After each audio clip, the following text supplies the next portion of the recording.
भगवान राम भी लंका पर जब चढ़ाई करने गए थे तो उनके पास कोई साधन नहीं था, वो वनवासी बन के गए थे। हाँ, कोई साधन नहीं था। और वो तब क्या था? सौरज धीरज तहि रथ चाका, सत्यशील और ध्वजा पताका, बल विवेक दम पर हित घोरे, क्षमा कृपा समता रज मोरे। हम उसके पुजारी हैं, हम श्री कृष्ण बाबू के वंशज हैं। हमने बिहार को बनाया है, आज बिहार बर्बाद हो रहा है, आज उसको बिहार को बचाना है। और आप जानते हैं ये जातीय समीकरण काहे के लिए बोलाया गया है कि लोहा लोहा को काटता है। आज पूरे बिहार में जातीय समीकरण चरम सीमा पर है। आज बिहार अशांत हो गया है, अगर उसको काटा जाएगा तो लोहा लोहा ही काटेगा, दूसरा कोई नहीं काट सकता है। इसलिए हम लोग मजबूर होकर के आज अपने जाति को जगा रहे हैं। नमस्कार, न्यूज़ फॉर नेशन देख रहे हैं। मैं हूं आपके साथ वंदना। बिहार में राजनीति हलचल तेज हो चुकी है। इसी क्रम में अब एक बार फिर से भूमिहार ब्राह्मण सामाजिक राजनीतिक फ्रंट एक संगठन तैयार की गई है और जितने भी भूमिहार ब्राह्मण उस समाज में जो आते हैं, अब एक तरह से कहा जाए तो जो 14% की जो राजनीति है बिहार में, अब वो तेज हो चुकी है। आप देख सकते होंगे तस्वीरों के माध्यम से कि इसके मेन जो सबसे मुखिया जो हैं वो रामजतन सिन्हा जो हैं, जो कांग्रेस में पूर्व प्रदेश अध्यक्ष भी रह चुके हैं, मंत्री भी पूर्व में रह चुके हैं। अरुण कुमार जी हैं, वो सांसद भी रह चुके हैं और अपने तरफ से जो भी इस पार्टी में हैं वो अपने अनुभव के अनुसार जो हैं वो सब लोग इसमें बिना शाही जी भी हैं। एक एक करके सभी से बात करेंगे कि आखिरकार ये संगठन जो तैयार की गई, आखिर क्यों आन पड़ी, क्यों ज़रूरत पड़ी कि हम इस पार्टी में, अब आप लोग जो हैं एक तरह से कहा जाए मैडम, अब इस पार्टी को क्या बिहार में क्या ज़रूरत पड़ी जो अब ये पार्टी को बनाना पड़ा आप लोग को? अभी तक ये पार्टी नहीं है, अभी ये फ्रंट है जी। इससे पार्टी में परिणत तो समय करा देगा, जिसका कि हम भी इंतज़ार कर रहे हैं। ये ज़रूरत इसलिए पड़ी कि अपने परिवेश को, अपनी परिस्थितियों को, हमारी बिरादरी की परिस्थिति, जिस परिस्थिति में आज हम हैं, एक अलग थलग पड़े हुए समाज के हिस्सा, उसको अब मेन स्ट्रीम में लाना, उसको बीच में लाना, उसकी ताकत को इस्तेमाल करना समाज के लिए और देश के हित में, राष्ट्र के हित में। तो जो अलग थलग पड़े हुए हैं और सोच में हैं और उदासीन हैं, उनको मेन स्ट्रीम में लाना, उनको ये बताना कि उनका वर्थ क्या है, वो क्या हैं, कितने ताकतवर हैं, कितने बुद्धिमान हैं। हर चीज़ है उनके पास, ताकत है, धन है, हर बल है, लेकिन आज वो अलग थलग है। यही बताना और उनको खींच करके बीच में लाना, यही हमारा उद्देश्य है और यही इसी के लिए हम चल पड़े हैं। आप एक महिला हैं, महिला होने के नाते किस तरह से आप समाज में काम करेंगी? क्या आप उन महिलाओं को कन्विंस कर पाएंगी? हाँ, अब महिलाएं भी बहुत जागरूक हैं और वो अपने फैसले खुद लिया करती हैं। महिलाएं काफ़ी जागरूक हैं, या यूँ कहें कि कुछ मामलों में तो वो पुरुषों से ज़्यादा जागरूक हैं। बिल्कुल। तो आप ये दावे के साथ कह सकती हैं कि मतलब इस जो फ्रंट संगठन जो बनाई गई है, अब इसमें जो है वो मजबूती के साथ जो महिलाएं साथ देंगी, महिलाएं साथ देगी, अन्य लोग भी साथ देंगे, जो हम जिनकी विचारधारा हमसे मिलती जुलती है, चाहे वो किसी अन्य जाति के क्यों ना हो, अगर उनसे मिलता जुलता हमारा है तो वो सब साथ देंगे। बिल्कुल। सर, ये आज जो बैठक हुई, इस बैठक में क्या कुछ मूल्य जो विशेष बात हुई, क्या कुछ हुई? देखिए, एक जो इस जात के लोग जो थे, ये समाज के मुख्य धारा के लोग थे, बिहार के निर्माण में इनकी बड़ी भूमिका हुई है। लेकिन आज जो बिहार की स्थिति बनी है वह चोर उचक्के बेईमान चरित्रहीन लोगों के हाथ में सत्ता चली गई है। तो इस जात को, भूमिहार ब्राह्मणों को, ये परशुराम वंशी हैं, इनको कम से कम जागृत होना चाहिए और ये दुर्दशा में राज्य ना रहे, इससे बाहर निकलना चाहिए। इसके लिए हम लोग संगठन करेंगे और फिर जो मौलिक रूप से बुनियादी आवश्यकता के हिसाब से, विचार के हिसाब से, मूल्य के हिसाब से राजनीति करेंगे, उस जमात को हम लोग ताकत देंगे। और जो हमारे समाज के भी जो बौद्धिक लोग हैं, जो एक प्रगतिशील राजनीति के वाहक रहे हैं, इनको आगे आने के लिए प्रेरित करेंगे। क्या लगता है कि आप जो 14% जो भूमिहार ब्राह्मण जो हैं, क्या उन लोगों को आप कन्विंस कर पाएंगे? करेंगे, नहीं करेंगे, प्रयास तो कर रहे हैं। प्रयास तो नहीं हो रहा था, प्रयास शुरू हुआ है।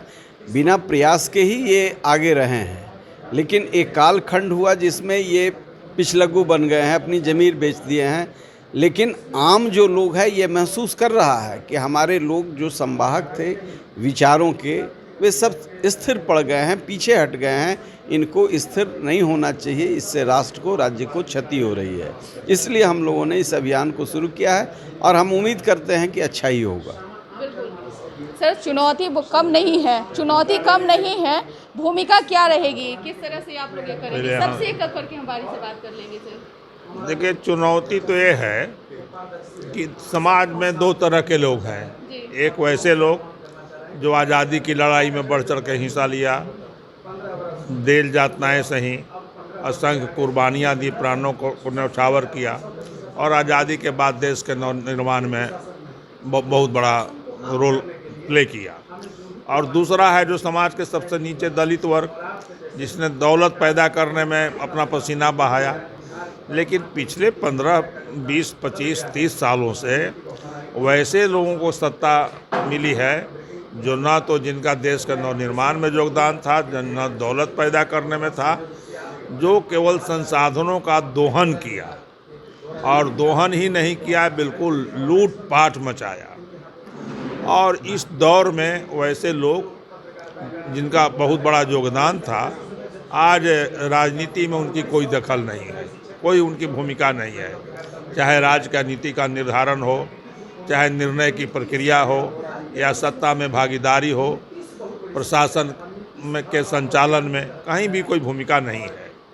और हमारे लोगों ने नकारात्मक एक दूसरे का विरोध के आधार पर, अनसमर्थन के आधार पर वोट देने का काम किया।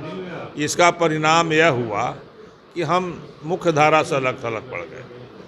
तो आज हम लोगों ने एक प्रयास शुरू किया है और पूरे आत्मविश्वास के साथ प्रयास शुरू किया है कि हम परिस्थिति को बदलेंगे। अब बदलेंगे जब समाज के अनवर को, नीतीश कुमार को कोयरी कुर्मी की पार्टी बनाने से कोई परहेज नहीं। आज राज्य की सबसे बड़ी पार्टी लालू जी को यादव की पार्टी बनाने से कोई परहेज नहीं। उपेंद्र कुशवाहा अभी तक कोयरी का चला रहे थे, रामविलास पासवान जी दुसाध का चला रहे थे, जीतन मांझी भूइयाँ का चला रहे हैं। तो हम लोग तो बेहतर भूमिहार ब्राह्मण, जिसका इस राज्य के निर्माण में और आज़ाद स्वतंत्रता की लड़ाई में योगदान रहा है, उनके मान स्वाभिमान की रक्षा के लिए, उनके हक हकूक़ को वापस लेने के लिए हम लोगों ने संगठन किया है। और आज हम लोगों ने फैसला किया है, हम लोग का पहले से कार्यक्रम चल रहा था, ये लॉकडाउन के चलते थोड़ा धीमा पड़ गया था, तो आज फैसला हुआ है कि जब तक लॉकडाउन है, इस बीच में हम लोग संगठन को मजबूत और विस्तार करने में इसका उपयोग करें। और तय हुआ है कि 25 जिलों में अविलंब जिला अध्यक्षों की नियुक्ति और 25 महासचिव की नियुक्ति, हर जिले में उनको प्रतिनियुक्त किया जाएगा, जो जिला अध्यक्ष से मिल कर के वहाँ के संगठन का स्वरूप देंगे। ये सारी चीज़ें तय हुई है। ये अभी तय हुआ है कि यदि राजनीतिक गतिविधि की इजाज़त हुई और बरसात का समय है, तो ऐसी स्थिति में पटना में तो ऐसे हॉल उपलब्ध हैं जहां हम लोग सम्मेलन कर सकते हैं, तो पटना में सम्मेलन भी करेंगे। बिल्कुल सर, आपके पास राजनीति अनुभव की जो है वो सबसे ज़्यादा है, लेकिन आपको मालूम होगा कि कोई भी संगठन चलाने के लिए पैसे की ज़रूरत पड़ती है। आप कहाँ से इतना पैसा इकट्ठा करेंगे, क्योंकि चुनौती बहुत बड़ी है, आपसे अन्य जो पार्टियां जो है वो ज़्यादा ताकतवर है, तो ये संगठन को आप कहाँ से अर्जित करेंगे? देखिए, जब ऐसे हम कहीं हाथ फैलाने तो नहीं जाएंगे, तो हाथ फैलाने नहीं जाएंगे। अभी हम लोगों ने तय किया है कि एक ट्रेजरर की भी नियुक्ति होगी, और जो हम लोग अगली कतार के जो नेता हैं 1 दर्जन, हम लोग सब लोग 25-25 हज़ार रुपया देंगे। तो कितना हो गया? 3 लाख। तो 3 लाख में तो चलेगा 1-2 महीना, और जब हम संघर्ष के रास्ते पर होंगे तब फिर संसाधन भी उपलब्ध होगा, इसकी कोई कमी नहीं होगी। हम लोग आश्वस्त हैं। बिल्कुल सर, किस तरह की भूमिका रहेगी, किस तरह से आप आगे चल करके काम करने वाले हैं ये संगठन को? हम देखिए, आप पूछी अध्यक्ष जी से पूछी कि कैसे पैसा नहीं है, उन लोगों के पास बहुत ताकतवर है। तो मैं आपसे कहना चाहता हूँ, जब भगवान राम भी लंका पर जब चढ़ाई करने गए थे तो उनके पास कोई साधन नहीं था, वो वनवासी बन के गए थे। हाँ, कोई साधन नहीं था। और वो तब क्या था? सौरज धीरज तहि रथ चाका, सत्यशील और ध्वजा पताका, बल विवेक दम पर हित घोरे, क्षमा कृपा समता रज गोरे। हम उसके पुजारी हैं, हम श्री कृष्ण बाबू के वंशज हैं। हमने बिहार को बनाया है, आज बिहार बर्बाद हो रहा है, आज उसको बिहार को बचाना है। और आप जानते हैं ये जातीय समीकरण काहे के लिए बुलाया गया है कि लोहा लोहा को काटता है। आज पूरे बिहार में जातीय समीकरण चरम सीमा पर है। आज बिहार अशांत हो गया है। अगर उसको काटा जाएगा तो लोहा लोहा ही काटेगा, दूसरा कोई नहीं काट सकता है। इसलिए हम लोग मजबूर होकर के आज अपने जाति को जगा रहे हैं। क्या यही जोश के साथ आप मैदान में उतरने वाले हैं सर? ना, बिल्कुल जोश के साथ। और आप ये जान जाइए कि 70% से अधिक बाभन भूमिहार बिहार के एकजुट हो चुके हैं। उसको जगाने की जरूरत दावे नहीं के साथ कह है। रहे हाँ, हैं? दावे के साथ कह रहे हैं 70%।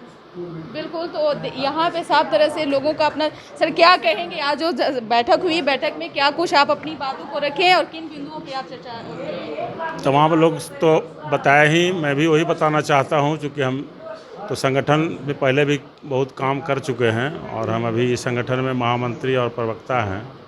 जहानाबाद जिला परिषद के अध्यक्ष भी हम रह चुके हैं। तो हर गांव में गांव के लोग चाह रहे हैं, गांव का भूमिहार चाह रहा है कि हमारा एक पार्टी बने। वही बात सब नेताओं को मालूम है। और अभी अवनीश जी ने कहा ना कि 70%, निश्चित रूप से 70 का 80 सब लोग चाह रहा है कि मेरा एक पार्टी बन जाए, तब हम लोग का वजूद जो पहले था वो फिर वापस होगा।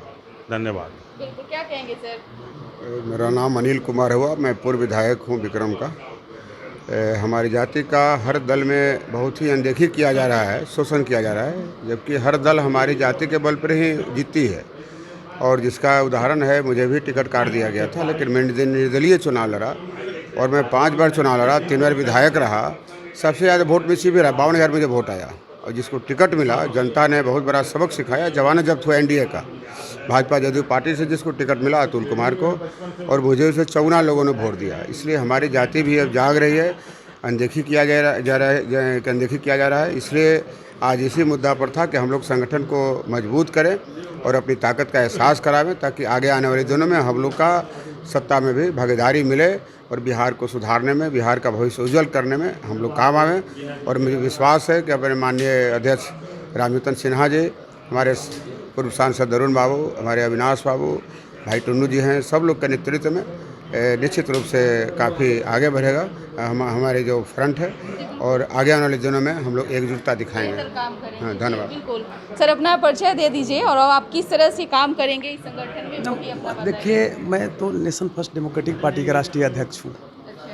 लेकिन ये जो संगठन है, मैं यह मानता हूँ कि मेरी मातृ संगठन है। मैं जातिवाद में उतना विश्वास नहीं रखता हूँ, लेकिन अगर मेरे कोई जाति को प्रताड़ित करे, हम मुझसे बर्दाश्त भी नहीं है। तो वर्तमान में मैं जिस तरह से भूमिहारों का दयनीय स्थिति देखा, और ये हम पहले से जुड़े हुए थे। हालांकि now I am a general member of this organisation, while all people have been former minister. आप हिंदी में भी बोलेंगे तो ज़्यादा सहूलियत होगी सर। तो आपको मैं बता रहा हूँ कि जितने भी यहाँ लोग पहुँचे हुए हैं, वो पूर्व मंत्री, पूर्व सांसद, पूर्व विधायक रह चुके हैं। हाँ, और सबका सीनियर जो है रामजतन सिन्हा जी हैं, और उनको लोगों ने चुना। आप इस पार्टी को किस रूप में देखते हैं और क्या इस पार्टी का आगे का क्या ये रहेगा? देखिए, अभी जिस तरह से जुटान हो रहा है, एक मास पब्लिक का, मास नेताओं का, खासकर इस बिरादरी का, भूमिहार बिरादरी का, तो ये एक आकलन हो रहा है भविष्य के लिए कि ये सशक्त संगठन तैयार होगा। और हम वर्तमान जो कुशासन की सरकार है, जो सत्ता है, उसको उखाड़ फेंकने के लिए जो संकल्प लेके चले थे, उस संकल्प पर हम जीतेंगे, पूरा करेंगे संकल्प को। यही भावना के तहत हम यहाँ आए हैं। और भी लोगों से हम बात करेंगे। सर, आप अपनी बातों को रखें।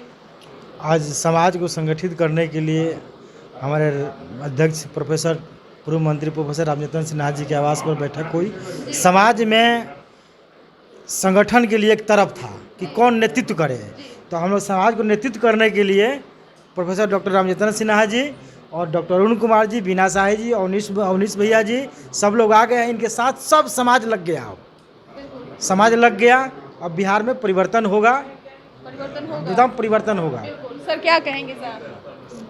हमारा समाज एकजुट हो रहा है और हम इस कुशासन के सरकार को कुचलने के लिए अपने आप को कटिबद्ध कर रहे हैं और एकजुटता में बंध रहे हैं।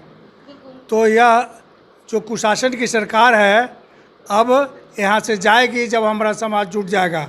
हमारा ही समाज ने लालू जी को मुख्यमंत्री बनाया, नीतीश कुमार को मुख्यमंत्री बनाया, अब हमारे ही अंदर से कोई आ रहा है इस चुनाव में, और हम लोग प्रोफेसर रामजतन सिन्हा जी के नेतृत्व में मैदान में आ रहे हैं। बिल्कुल, क्या कहेंगे सर? हमारा जमात समाज को दशा और दिशा सब कुछ देने का काम किया है। विरासत जब जो मेरा है इतना तगड़ा है कि हम बिहार के सत्ता और संगठन जो चला रहे हैं सारे लोगों को सशक्त करके एक अपील कर देना चाहते हैं कि हमारी उपेक्षा करके बिहार में कोई राजनीति चैन से नहीं करेगा। कोई अगर हमारी उपेक्षा करेगा तो हमसे अपेक्षा जो करेगा वो सब कुछ हो सकता है, जो उपेक्षा करेगा उसको हम बर्बाद भी कर सकते हैं। हमारे बीच कुछ चाटुकार आदमी है वो हमारे साथ आएंगे, और हमारा जो नेता है जिसने संकल्प लिया है कि ब्रह्मऋषि समाज को आगे बढ़ावें, उसके पास ताकत है, संगठन सशक्त है, हम निश्चित रूप से आगे बढ़ेंगे और जो इधर उधर हैं वो भी हमारे साथ आएंगे। बिल्कुल सर, क्या कहेंगे आज की बैठक में, क्या बात हुई, किस तरह से संगठन में आप काम करने वाले हैं? संगठन का क्या स्वरूप दिया जाए इस पर आज चर्चा हुई, और आने वाले समय में बिहार में यह सामाजिक राजनीतिक फ्रंट जो बना है यह एक राजनीतिक दिशा इस समाज की तय करेगा, और समाज में चरित्रवान लोग, अच्छे लोग जो राजनीति से कटते जा रहे थे वैसे लोग का फिर राजनीति में पदार्पण होगा। बिल्कुल, तो इसका और बस इतना ही। देखते रहिए न्यूज़ 4 नेशन। नमस्कार।